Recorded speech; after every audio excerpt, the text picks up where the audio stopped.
What's up, friendos, and welcome into the Fantasy Pros Football Podcast with me, the Welsh, Chris Welsh. You haven't seen me here in a little bit, but you're going to get a lot of me today and through the rest of the season. Today, I get to do something I'm so excited about. And what that is taking the control out of Joe Pisapia's hand, and I get to put him on the hot seat as I'm in the host seat today with my best friend in the whole world, Scott Bogman, as today we are talking about 12 players that are going to rise up draft boards this draft season. Each one of these two gentlemen have 6 players each. It'll be a battle out for you guys to decide who's the smartest. And we know you guys will say it in the comments. Mr. Joe Pisapia, how does it feel to have not talked for 1 full minute into a podcast? Like a vacation that I need desperately. I love it. I am a little offended, though. I am not your best friend. I don't understand. Every day we do shows together, I send family over your house with baked goods, and I'm still not your best friend. How many Great Wolf Lodge weekends did you pay for? Well, here's the other thing. I've known Bogman since I was 13 years old. That's like the kind of differentiating factor. Though I will say, I'm not quite as many with you as Bogman, but the second person I've done the most podcasts with is you, Mr. Joe Pisapia. I would say Joe is second for me, too. After you're number 2. You're a bridesmaid. You're the bridesmaid, thanks, never guys. the bride Number 2. in our world. Yeah, that's really nice. But, gentlemen, today we're going to be talking about 12 players that are going to be drafting up, rising up draft boards, if I can say that correctly.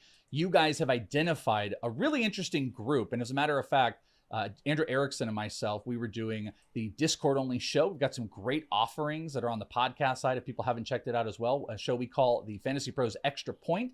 We talked about a few of these players, and I'm so excited that we get to translate that over so you guys can go and check out that show. You also can go and check out all of the amazing stuff we have got over at Fantasy Pros on the main site because the draft kit is here. These guys have put in all off-season work to make sure you have got the greatest and best information for your fantasy football drafts.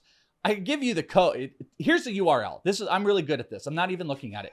fantasypros.com/NFL/fantasy-football-draft-kit. That is incredible that I could do that. Go to fantasypros.com. You can check out the draft kit. It's on the landing page. Just click on it's right there. We'll also go work on getting like a vanity link for that a little bit better, but don't let the link scare you. It's amazing stuff. Go and check that out today. We want you guys hooked up. Gentlemen, are you guys ready to rev up these players? And Joe, we are going to start with you. Number 1, we're going to actually one of the hottest offseason running back names. You believe this player is going to be rocketing up draft boards. Joe, take it away with our first player that is going to be moving on the draft board. Well, it's a guy who was number 2 in the league in rushing last year, but it was the college leagues. That's where he was. And it's Kimani Vidal of the Chargers, who is currently the 50th running back going off the board in the consensus ADP on fantasypros.com, 155 overall. And I just think, although we had a really good discussion yesterday about Gus Edwards, and I know our guest, Chris Meany, brought some really good points up about, Gus Edwards' unfamiliarity, J.K. Dobbins, same thing. Look, once a hardball, always a hardball. They're going to want to run the football, right? And they bring in Roman this offseason, and I get it. He's familiar with these running backs. But I'm also familiar with these running backs too.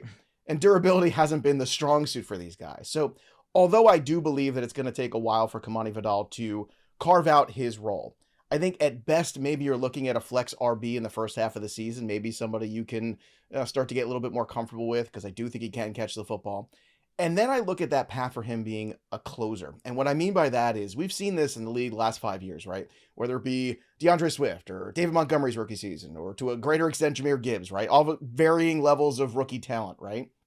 But you see the last 6 weeks of the season being something that you can really latch onto with some of these rookie running backs, where they start to understand what's going on. They're comfortable in the offense.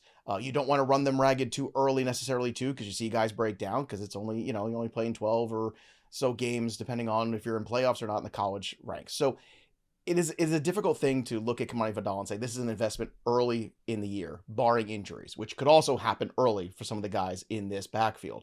But I do think people are going to recognize the value of, hey, you know what? 50 is a little too low for this guy in the talent, especially considering who's in front of him. So I think Vidal is going to get closer to that maybe RB 45 range, maybe even crack that potentially, but I don't think he's going to stay at 50. And if he has a good training camp or a couple good preseason moments, people are going to get very excited about him. That's what I was curious, and I was going to ask you if you could give a prediction. I kind of want to do that with all of these. We're looking at the Fantasy Pros consensus ranks on these players, which you guys can go and check out over at fantasypros.com all season long. As more experts join in the ranks, those things are going up and down, and you also get to check out, when people do the most recent rank updates. He's a guy that is going to move. I don't think that is any question. Give me the peak. Where do you think the peak is with Vidal? And where he's going to move on ranks? Well, the peak would be disaster, right? Where J.K. Dobbins and Gus Edwards both have injuries or both aren't healthy enough for some reason to start the season. Then things would change dramatically. I think he would then be drafted probably, I wonder if Bogman thinks about this, but probably around 20, I would think, RB. Because if those two guys went down, Harbaugh's going to want to run the football. He could be in that top 20-ish range. And I don't think that's a hot take necessarily. But barring that happening, I think he's going to go, again, ahead of 45 RB, somewhere in that range. I think he moves up at least 5 spots, maybe even more. Will he crack this, top 150 overall? I think yes. I think probably in that more like that 140-ish range when all is said and done. Because, again, some of this consensus has to do with a lot of people who don't watch college football, and a lot of people aren't familiar with the talent. But mostly it comes back to the identity of the football team, and they're going to want to run the football. And if they run the football too much with some of the guys that they have, it's not exactly like, you're running the ball with Adrian Peterson in his prime here. These guys are not really built for that. So I think we're going to have to look at Vidal as a viable option, especially, again, that last 6 weeks of the season. It really could be a difference maker for this team. I don't want to go like back and forth on all of these. Just quickly, one thing, I was watching a whole bunch on Kimani before we started this up, and there's something that just immediately jumps to my head too. I look at him and I think of Harbaugh, and then I kind of think of Blake Corum, and I'm like, wow, this is another like 5'8", stocky, 200-pound back. Really can, very impressive on how he can turn back and he can hit those holes. I don't know. I don't think he has maybe the receiving ability, though. You see a lot of college tape where he's taking some short ends. Bogman, just real quick, do you think there is, even though it's just like a mental thing to it, do you think there is something at all to the Kimani kind of Blake Corum, maybe love that could exist with Harbaugh?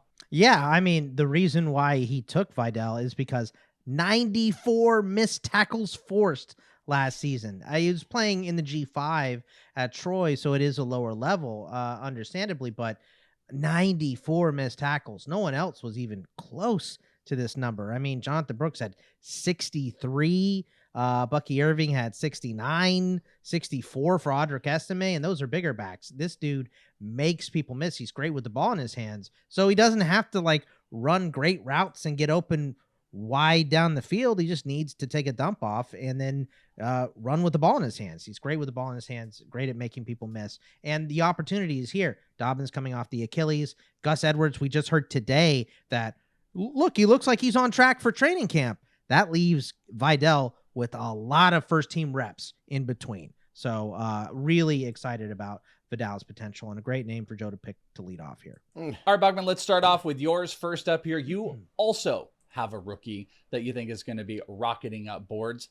He's already kind of up there. So talk to us about the rookie that you have picked and how far you think he can go. Yeah, and this one isn't one that I agree with, but this is one that I think is going to rise up boards, and it's Jayden Daniels, the quarterback for Washington. And I think on the outside looking in, you see a guy that won the Heisman last year. He ran for 1,000 yards in college last year. You see this crazy rushing upside. Cliff Kingsbury is the offensive coordinator for Washington. And the reason I think he's going to rise up boards is because I host the Dynasty Fantasy Football Podcast here, and Fitz and I do a Q&A every single Tuesday at 5 p.m. Eastern on the Fantasy Pros Discord. And I have got multiple questions of people asking me, should I take Jayden Daniels over Caleb Williams because of this rushing upside? So because I keep hearing this question, even in a dynasty context, I know that a lot of people playing are going to have that mindset. Now, we did just hear today,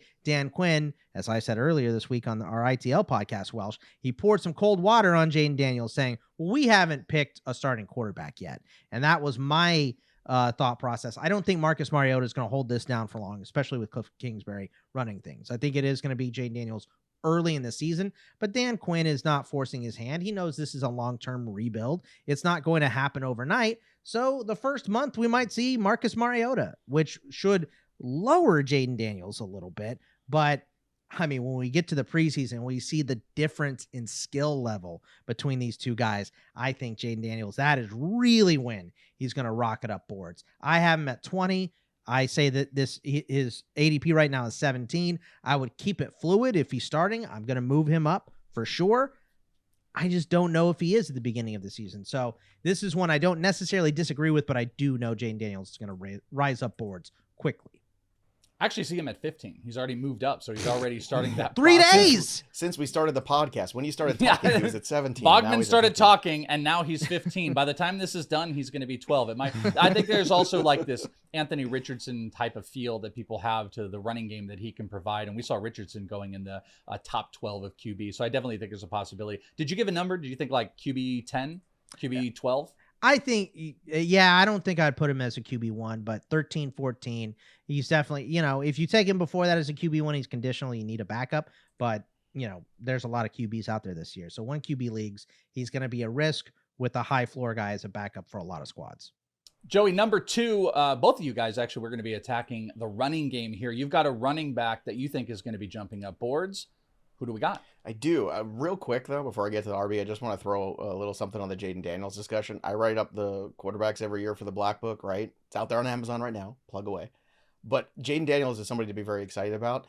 But I'm with Boggs. Like, I think there's a limit in the year where he's already kind of pushing the max, and I do agree with him. It will possibly go even further, especially if Derek Brown has anything to say about it. So we're going to... And I think there's a reason to be excited him in dynasty leagues, but in redraft, you do have to be careful at least. I'm saying you can be aggressive and draft him before you go drafting a Cousins or a Goff or somebody like that. If you want to have the 2 quarterback situation, I do think he's going to start week 1 though, for 2 reasons. Marcus and Mariota. Those are 2 good enough reasons why there's no reason Jayden Daniels should not be the starter week 1. But the second guy on my list is another running back, and it's Jonathan Brooks of the Carolina Panthers. He is RB 28 right now in the consensus ADP, overall 89.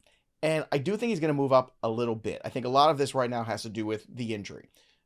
Who's in front of him is not something that really concerns me all that much. Again, this is something where I'm trying to look into the future of this season. And I don't want it to raise too much. And the problem is we're all also very excited about this player. The good news is that the Carolina Panthers haven't been an exciting offense necessarily. So I think your general casual fantasy football leagues, people are going to kind of dismiss this. They're going to see Brooks. They're going to say, oh yeah, that's the rookie that they drafted. Yeah, he's talented, but yeah, these guys ahead of him in the depth chart. That's for now. That's a temporary situation. And that is a fluid situation because Brooks is by far the most talented guy in this backfield setup. So once again, this is a matter of health and a matter of opportunity all kind of merging at the same time. And I do think the first 6 weeks of the season could be ones that you have to be really patient and you might take some lumps there.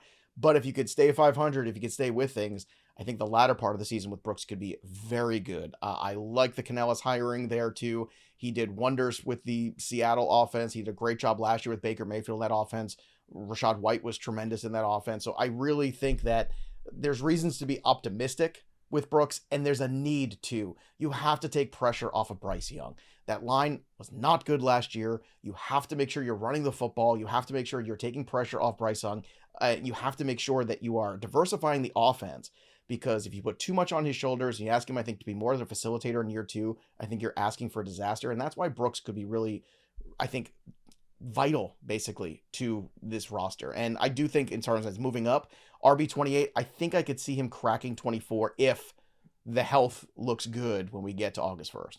Yeah, and I was watching again, trying to catch up on more rookies over the last month or two. Something that's really interesting about him that you can clearly see this team would benefit from doing is getting him in space.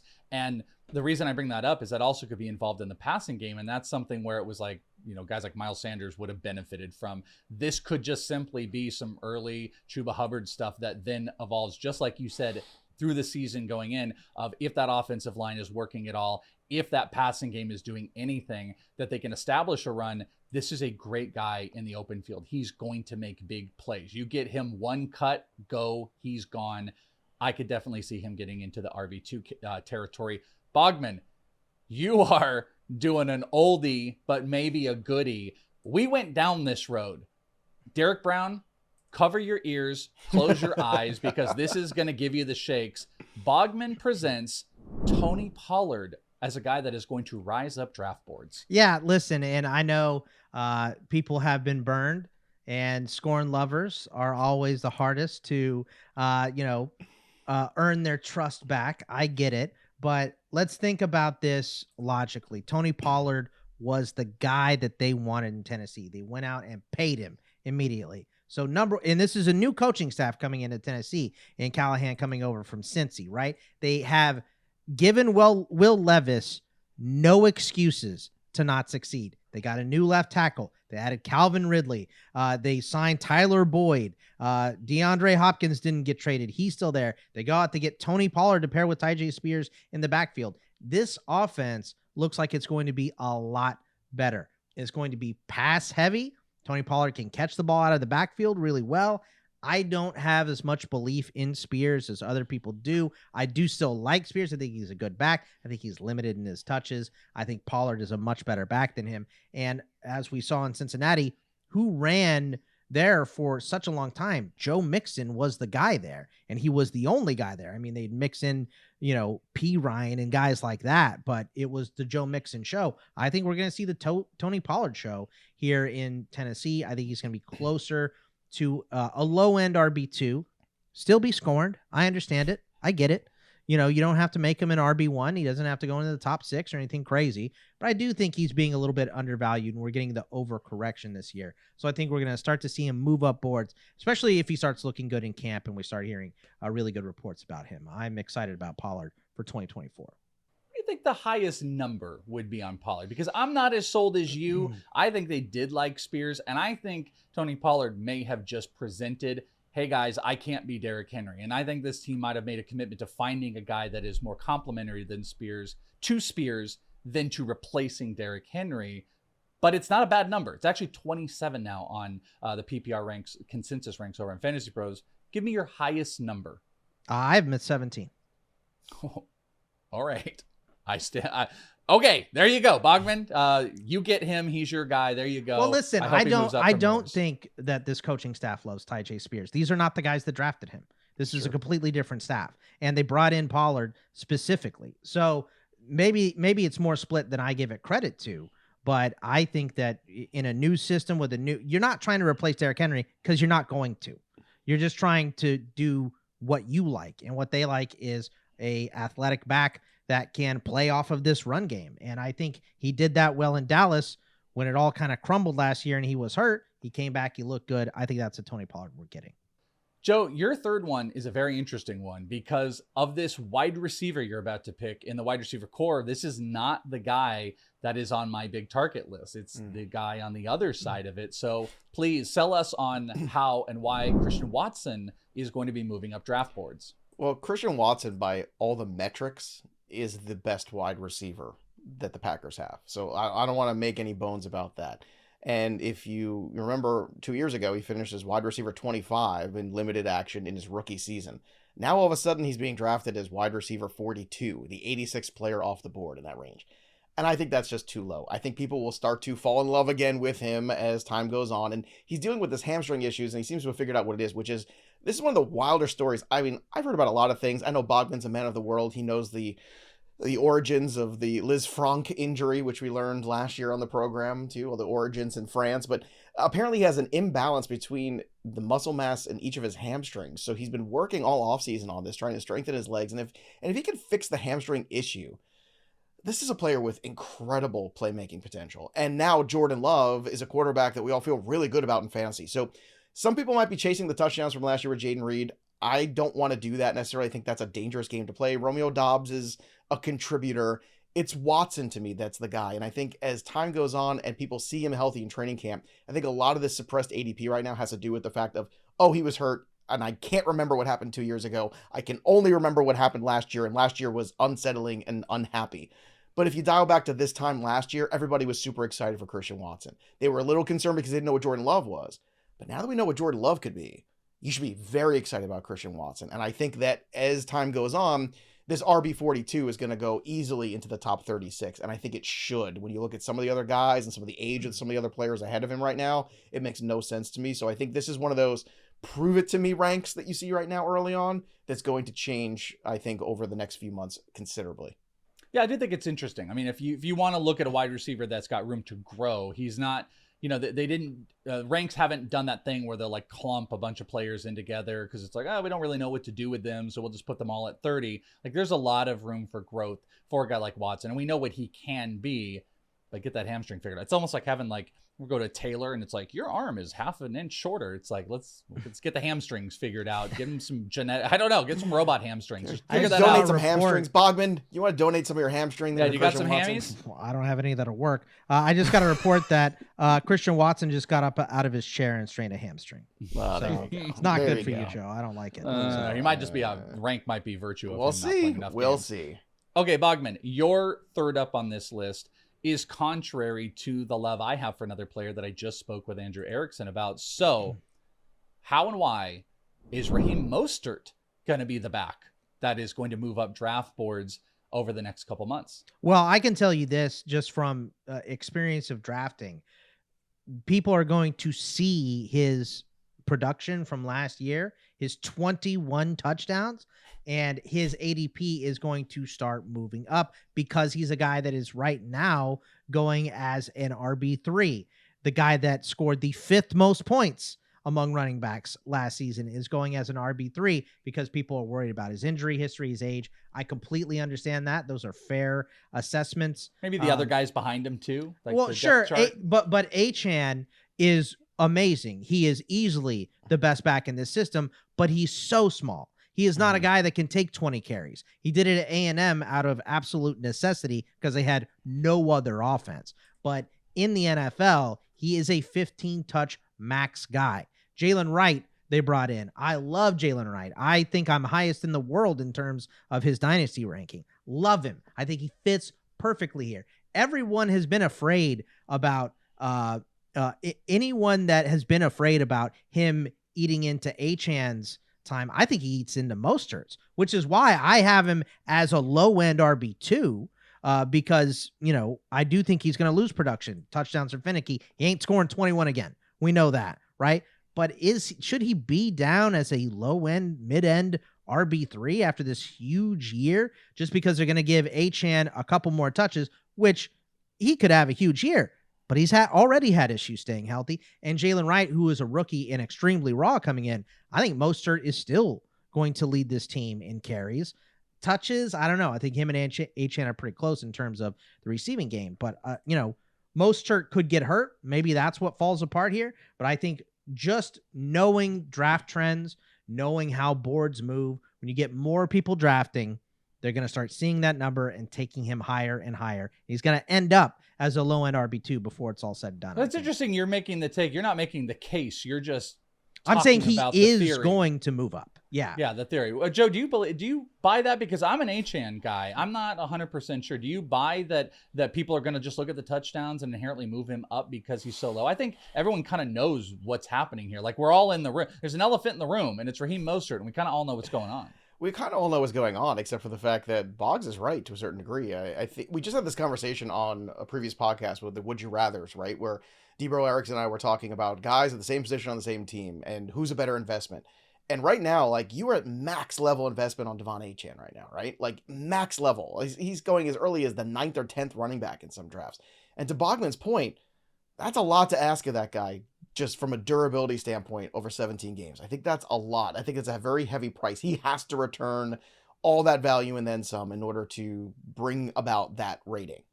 Mostert, all Mostert has to do is just stay on the field and in this offense. Now, that is asking a lot because history tells us Mostert also not a healthy guy. He is 32 years old. But to me, if you're talking about like how I want a piece of this Miami Dolphins offense, right? Do I want the guy who's all the way going as a top 10 guy who hasn't proven that he can carry that workload? Or do I want a guy who scored 21 touchdowns last year who was not free, but cheap?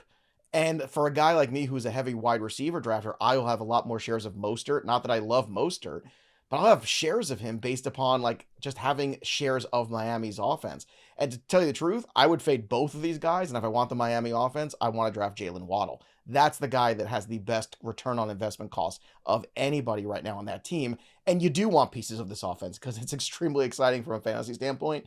But, the Mostert thing, I agree with Boggs. I think people will start to look back and look at Achane and go, nah, I don't know. I think I'd rather have Mostert. And when that starts to happen in the month of August, that ADP is going to creep up a little bit. Yeah, Very interesting. Achane, he did have 2 games last year where he had over 20 touches, but Right. he averaged And he had 12. 11 touchdowns in 11 games. I mean, it was unbelievable. Right. Both these touchdown numbers are not sustainable, it feels like, for these guys. Well, I don't know. I keep telling myself that, Boggs, and then I keep looking at like last year's stuff, and I go, well, maybe it is. Like, this I don't offense think it is when you add Jaylen Wright into the mix. Probably not for either one of them. Maybe not. So, but also he averaged 12 touches a game. How much more does that raise? Up to 15 touches, something like that. It just caps his upside a little bit. That's all. So I still have Achane as a RB1, but I'm a little bit higher on Mostert as well. 6 more players that are going to be moving up draft boards, and the second half of the show is coming up. But first, we want to tell you guys about our friends over at DraftKings. We are this close to crowning an NBA champ. And with the action heating up on the court, it's even hotter at DraftKings Sportsbook, an official sports betting partner of the NBA. And DraftKings Sportsbook has got you covered every step of the way with same-game parlays, live betting, odds boosts, and so much more. So don't miss out as the NBA postseason winds down. It's super easy to get started with DraftKings. If you're a first-timer, try betting on something like a team to win. Go to DraftKings Sportsbook on the app, select your team, place your first bet. It's that simple. And if you're new to DraftKings, you got to check this out. New customers bet $5 to get $150 in bonus bets instantly. Download the DraftKings Sportsbook app now and use code FantasyPros. That's code FantasyPros for new customers to get $150 in bonus bets when you bet just $5. Only on DraftKings. The crown is yours. Gambling problem? Call 1-800-GAMBLER, or in West Virginia, visit www.1800gambler.net.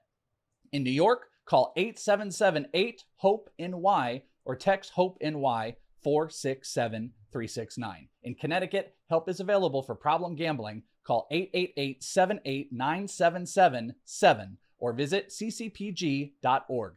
Please play responsibly on behalf of Boot Hill Casino and Resort in Kansas. 21 plus, age varies by jurisdiction, void in Ontario. Bonus bets expire 168 hours after issuance. See dkng.co/bball for eligibility and deposit restrictions, terms, and responsible gaming resources.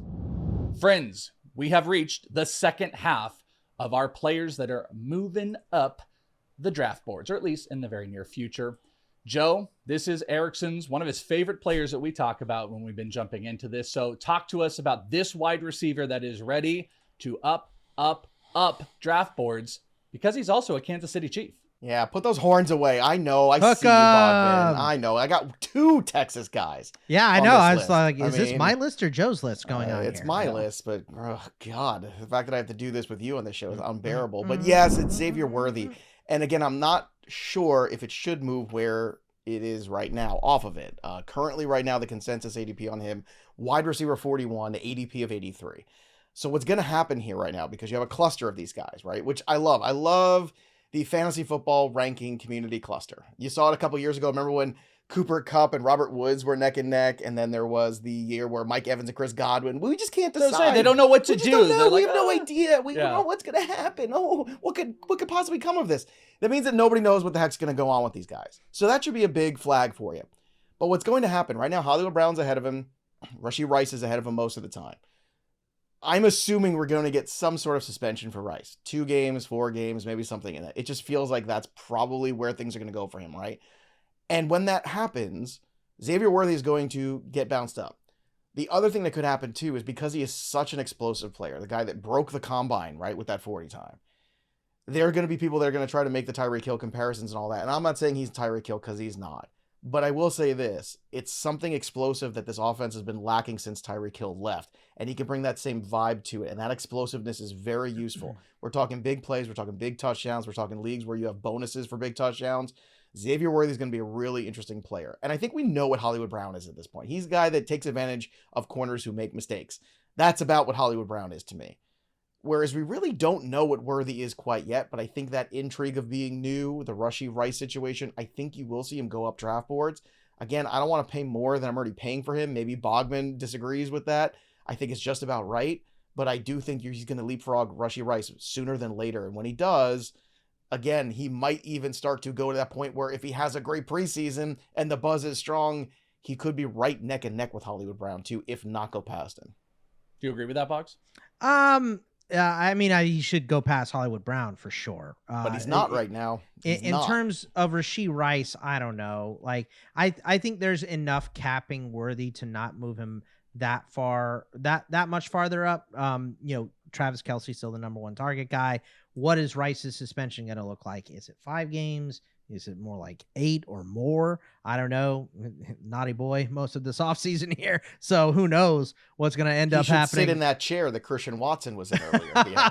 Just sit don't in get that up chair. out of it. Don't get both of you just sit in the chair for different reasons. But Worthy is the closest thing that we've seen to Tyreek Hill coming out. Does that mean he's going to even sniff Tyreek Hill's type of production? No, it doesn't. But it means he has it in him. He has the skill set and the ability to potentially be that type of guy, which anytime you have that type of potential, that guy's going to raise up board. So I do think he's going to climb. And we've also seen what Patrick Mahomes in that offense is comfortable doing with a rookie when it works out. And I think that's what makes this so intriguing. I actually completely agree with this, with yours. This next one is another rookie wide receiver. You guys can kind of get trends on where some of the value on players that are going to move up, especially some of the unknowns. This one is fascinating because this rookie wide receiver is almost a wide receiver 2 at this point. But I think we can all see and read the tea leaves that this could be the number 1 wide receiver for the team. Malik Nabers comes in as number 4 for Bogman. How high can you go? It's like the reverse of the how low can you go? How high are you willing to go? I mean, I have him right now at 19. I think by the end of the season, he could easily be a wide receiver 1, and I would not bat an eye. I would not be surprised. The talent level on this guy is unbelievable. He is already the best wide receiver that Daniel Jones has ever played with, right? So they've done a horrible job putting talent around Daniel Jones. And I think when you have a guy like Malik Nabers, this guy is going to get fed targets at an astronomical level. I mean, look, we saw, bad quarterback play from the Jets last season. Garrett Wilson still had 168 targets. Guys that Michael Pittman had Gardner Minshew thrown to him, 156 targets. Keenan Allen in that broken offense, 150. Chris Olave, 138. Even Adam Thielen in a broken offense had 137 targets. Malik Nabers is going to be 120 to 150 target guy immediately if he stays healthy, because he is so far better than any other offensive player on this team. They're going to give him the ball on reverses. They're going to throw him short routes. They're going to try to do tricky things to get the ball in his hands because he's such an explosive and good player. I just think he's going to get fed every single week. We're already seeing one-handed catches from him in camp, which helps the buzz and all that stuff. And I think we're going to get even more in training camp and in the preseason. So I think it's nothing but steady climbing for Malik. Quick answer for me on this, and I want to ask both of you this. Mm-hmm. Do you think, and I'll start with you, Boggs, this is your guy, do you think the gap between Malik Nabers and Marvin Harrison, who is like 15 overall, not yet a wide receiver, 15 overall, do you think the gap is too big between those two? Again, quick answers. No, because Kyler Murray. That's why. Joe, do you think the gap is too big between the 15th overall player in Marvin Harrison and the 27th wide receiver in Malik Nabers? No, that gap sounds right to me because I don't know what Daniel Jones is going to be. And part of this, I'm already at maximum right now for Malik Nabers. Everything Boggs said about the talent is true, but you're only as good as the guy throwing you the football. Hence, the issues with Drake London last year and a lot of other wide receivers that we really love. But at the end of the day, if you can't facilitate the football to them, it's going to be a problem. And that's what I worry about with Nabers. Can they move the chains to give him enough opportunities to get the football? Yes, he's the best guy there, but he's also the best guy in a terrible room that doesn't have a lot of other things to offer, and they can't run the football either. I'm not really excited about the backfield or the offensive line or Daniel Jones, and I'm certainly not excited about Drew Lock potentially at some point whenever Daniel Jones gets hurt. So to me, this is a very tenuous thing, but to Boggan's point, because he also plays in New York, don't forget about that. The buzz is going to be astronomical about him. There's going to be a lot of write-ups about him. The media coverage is going to be huge. So that alone is probably going to push him into that wide receiver 24 range. Will you guys ever think of anything besides Drew Lock doing that? Oh no, rocket ship like that. That's the only thing I think about when I see him on the bench just rapping. Hey man, he is living his best life. I mean, he's He is getting living paid his best a life. lot of money in his career. I mean, if you look up oblivious in the dictionary, I think it's Drew Lock. Living a great life, man. You're hating. You're hating. I On thought him. it was He's on C. a rocket Jameis ship. Winston. That's what I thought it was. He's on a rocket ship, my friend. All right. Second to last one on Joe's board. We are going back to running backs. This is actually a running back that currently has an ADP or a consensus rank, better way to say it, an ECR on FantasyPros. That is an RB2, yet there is room for growth. According to you, Mr. Joe Pisapia, talk to us about Zamir White. Yeah, look, Zamir White showed you what he could be last year. He had a couple really huge games here for the Raiders down the stretch. And I think Minshew is an improvement over Aiden O'Connell. We'll see who the starter is at the end of the day. Now, I'm not saying Minshew is great. Believe me, I'm not going to say that. But he's an improvement. He's better than Aiden O'Connell. And if you're going to give Zamir White more opportunities because of that, you know the volume is going to be there. They didn't go drafting running backs or trying to replace him. He has a pedigree of being a Georgia boy. That's a running back factory, right? We all know that. So I'm looking at Zamir White, and I'm looking at all the situations ahead of him, right? I'm looking at Ramondre Stevenson. Like, I don't know about you guys. I am not excited about the Patriots offense this year. I wasn't excited about it last year either. I'm looking at, people in the age of Aaron Jones, too, starting to worry about the wear and tear of him. David Montgomery splitting that backfield. Look at some of these guys in this range. And I look at Zamir White, who's got the backfield all to himself, basically. And I'm saying, why not him? Why do I have to pick one of the Steelers guys when I could just have the guy that's going to get all the volume in one spot? And you know that the head coach is committed to running the football. Like, they've already shown you that hand. We're going to play defense, we're going to run the football, and we're going to try to make some plays here and there and win some football games. And I think that's the secret sauce. I think Zamir White is a guy that people are going to start to realize is a better investment than he is currently right now. And at RB23, I think he can move up. I don't want to say he's going to crack 15, but he's going to get closer to 15 than he is to 20. But I think by the time we get to August 15th. There's always this uneasiness I have. Like the Raiders, I don't know what they're going to do. I feel like they could just all of a sudden, they're like, we traded a first round pick for this running back, this second running back on the team. And we're like, no, like I'm with you. Sometimes availability, the best ability for him is just having all of it in front of him is a great thing, but there's kind of a wild card nature. And also like you need an efficient offense. Adams makes this efficient. And actually Bogman's going to talk about a guy here in just a tiny bit that might help this offense as well. Bogman, your second to last player on the list that you think is going to move up draft boards. But before we get to your final guys here, we have got kind of like that number 2, I guess we had for you, an oldie. Is it a goodie? I don't know, but this is a guy that you think is going to move up boards, who I feel like a lot of us are just done with. Terry McLaurin comes in as number 5 or 2, or however you want to look at this list here. Talk to us about it and why he's going to move up. Well, let's think about this offense. First of all, remember Cliff Kingsbury loves to throw the football. And that number 1 guy, now look, for a long time in Arizona, it was DeAndre Hopkins, and Terry McLaurin, I think, is so much better than he has been portrayed in the NFL, but he hasn't had a good quarterback. All the stuff I said about Daniel Jones not having a wide receiver applies to Terry McLaurin and not having a quarterback. Here are each other. Here are by the way, in 5 seasons, there has been 5 different leading passers for this Washington and 2 different names, 3 different names for this Washington team. By the way, 3 different team names. So Case Keenum, Alex Smith, Taylor Heineke, Carson Wentz, and Sam Howell. Those are the 5 QBs that Terry McLaurin has played for in run first offenses because they can't throw because the quarterback sucks, outside of last year when they had to throw the ball because they are down 30 immediately always, which is why they have a whole new squad. But Terry McLaurin has put up 4,000 yard seasons in a row. He's had at least 75 receptions in 4 straight years. And now he gets Jayden Daniels to throw him the ball for the majority of the year, who is easily the best quarterback that he has ever played with. So in a pass-heavy offense, 12 that he's played with, out of the 5 that he's had in 5 seasons. So everybody can be done with Terry McLaurin as long as they want.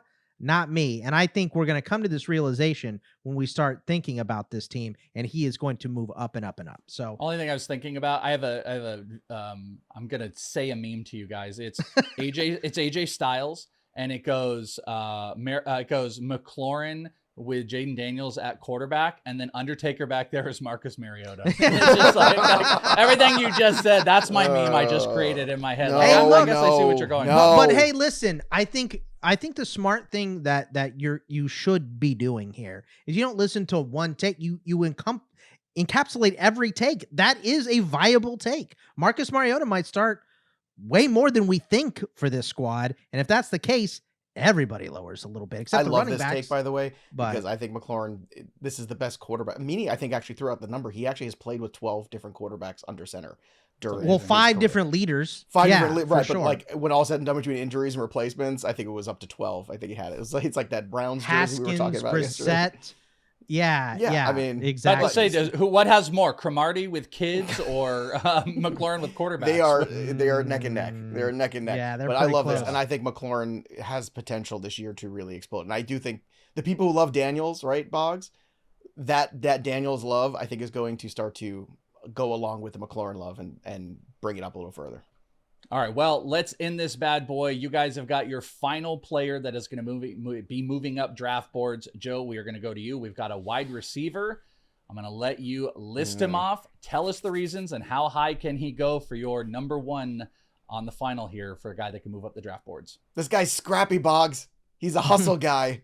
It's Lad McConkey. He's playing out of the slot. He's a gym rat. Scrappy player. So scrappy, smart. Hustle guy. He's going to be playing out of the slot. The slot position for PPR leagues is huge for fantasy. It just is. I don't think there's going to be a Puka Nacua this year, but if there's a guy that could catch 100 balls as a rookie, I think it's this guy besides Marvin Harrison. I think this is the other one. And I don't like the touchdown upside for Lad McConkey. Let me be clear about that. I do think when they get down there, like he could be a guy that ends up with, more than 100 targets this year and 3 touchdowns. Like, I think that could be what it looks like. But if you're in full PPR leagues, this guy's going to give you 12 points every single week. And I do believe people are going to start to remember, okay, yeah, the Harbaugh is going to want to run the football, but he also hasn't necessarily ever coached with a guy like Justin Herbert before. And the defense still sucks. They're going to give up a lot of points. The defense still sucks, and they're going to be in these shootouts. That's another great point there. So, the Alex Smith, Kaepernick, like you go through all the quarterbacks that he's, been with over the years. You're in a situation here, like I'm old enough to remember last year where Justin Herbert was like the 5th or 6th quarterback off the board. It seems like I'm the only person that seems to remember this, that he's capable of this. And yeah, they're going to throw the football more than you think. And yeah, that wide receiver room, look, Erickson had a pretty good reasoning behind Josh Palmer being possibly more than just a guy. But I know the guy that I want, and the guy that I want is Lad McConkey. And right now he's going at wide receiver 44, the 94th player off the board.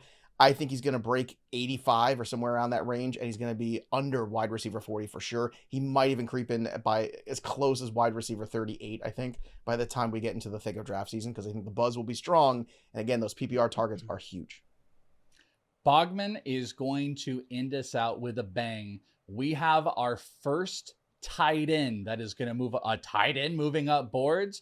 Oh, wait until we get into the future. And if Bogman's going to maybe release it on how high he has this guy, this tight end is going to move up boards. And I'm not sure it's going to be who you guys are thinking.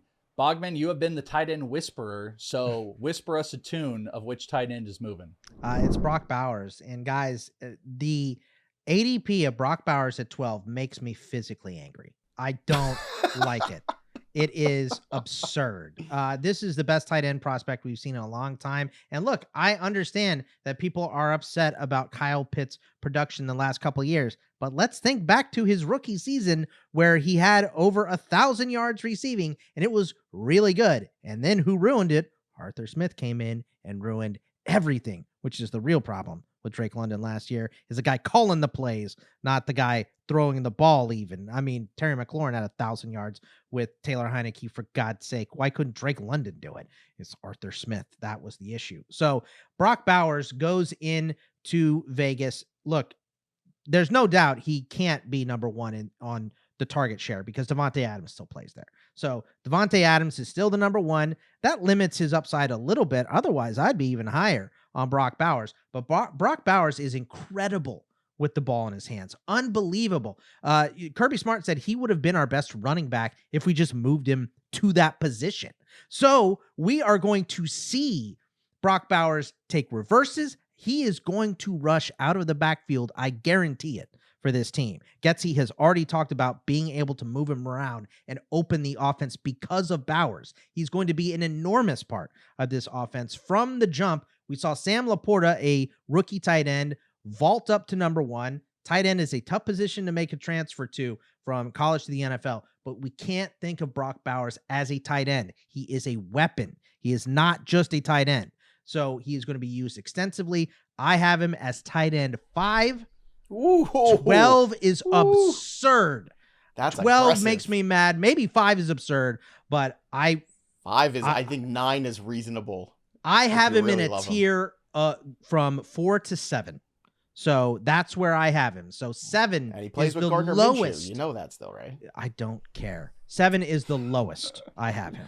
Okay. I knew what this rank was, so I knew how spicy this was about to get. So I'm very excited Very about spicy. that. Ladies and gentlemen, those are 12 players that are going to move up draft boards. Joe Pisapia, again, has Kimani Vidal, Jonathan Brooks, Christian Watson, Xavier Worthy, Zamir White, Lad McConkey. Bogman says Jayden Daniels, Tony Pollard, Raheem Mostert, Malik Nabers, Terry McLaurin, and Brock Bowers.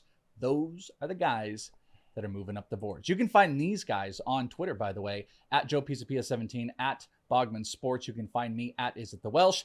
If you want to talk about how great of a show this was, or you want to ask Bogman what's up with Brock Bowers, or whatever the takes are, you guys can reach us there. You also can find all of your draft prep on the draft guide with the draft kit over at Fantasy Pros. Again, fantasypros.com/NFL/fantasy-football-draft kit. I almost had. I lost it. It's in the link below. It's in the link fired, below. Welsh. If you're on the You're out. YouTube. I need my vanity link. But bottom line, if you're on the YouTube, you can find it there. Go to Fantasy Pros. It's on the homepage. Start getting prepped for everything. And you can go check out the Fantasy Black Book as well, my dear friend here on Amazon. Both of these fine gentlemen are big contributors. Obviously, it's Joe's Black Book. Bogman's in it. I got a baseball one that I do as well, so go and check that out. Joe's in it, but I write more for it. I can tell you that Wow. much. You had to write less Impossible this to year. write more than Bogman writes every year. You had to be asked to write less, I have Bogman. to ask him Yes. to write less. Paper's right. expensive, bruh.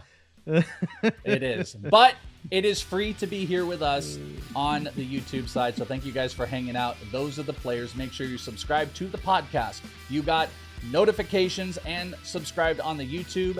Then you are set. Thank you guys so much for hanging out. For Pisapia and Bogman, I'm Welsh, and we'll talk to you next time right here on the Fantasy Pros Football Podcast.